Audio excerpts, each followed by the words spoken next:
अब हम लोग एक हार्ड कॉपी भी फॉर्म को भरना देखते हैं, जो कि प्रायः मतदाता को ही भरना है, लेकिन तथापि आपको जानकारी होनी चाहिए, होगी भी।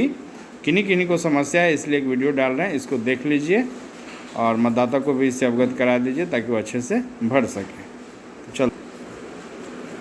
ये देखिए, ये जो ब्लैंक फॉर्मेट है, ये फॉर्म मिला है सबों का। तो अगर ये जो जैसे इस फॉर्म को देखिए, शिवप्रिया है, ये शिवप्रिया का ये वर्तमान एपिक नंबर वगैरह है,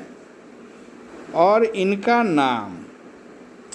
अगर 2003 में था तो उसका डिटेल यहाँ पे लिखेंगे। यानी नाम में मतदाता का नाम शिवप्रिया,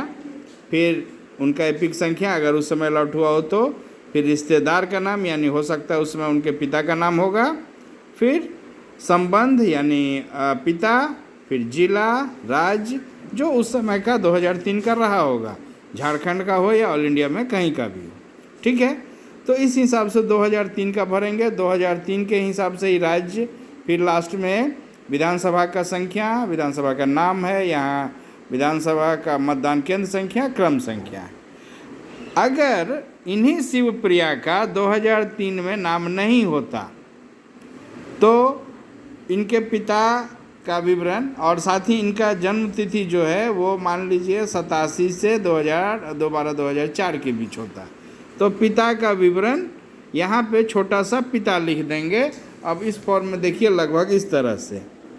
पेन से पिता लिख दिए, माता लिख दिए। अगर 2/12/2004 से पहले का जन्म है तो उस जन्म तिथि के हिसाब से यहाँ पे 2003 में उनके पिता का जो विवरण है, यानी SIR में अगर उनके पिता का नाम है तो वो लिखेंगे। यानी यहाँ पे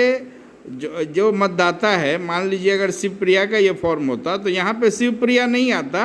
बल्कि शिवप्रिया के जो पिता हैं 2003 में उनका नाम है तो उनके पिता का नाम है वो लिखना है। फिर रिश्तेदार में यानी शिवप्रिया के पिताजी यानी उनके दादाजी, ये भी आपको कोई अपने मन से नहीं लिखना है, मतदाता सूची 2003 में मिला होगा, मतदाता ये भर के उस हिसाब से देगा, यानी इसको भरेगा।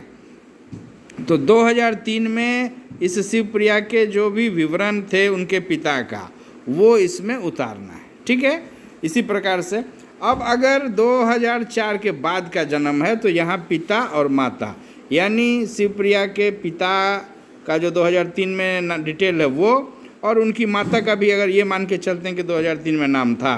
तो वो, ये सारा डिटेल उसी हिसाब से भरेंगे।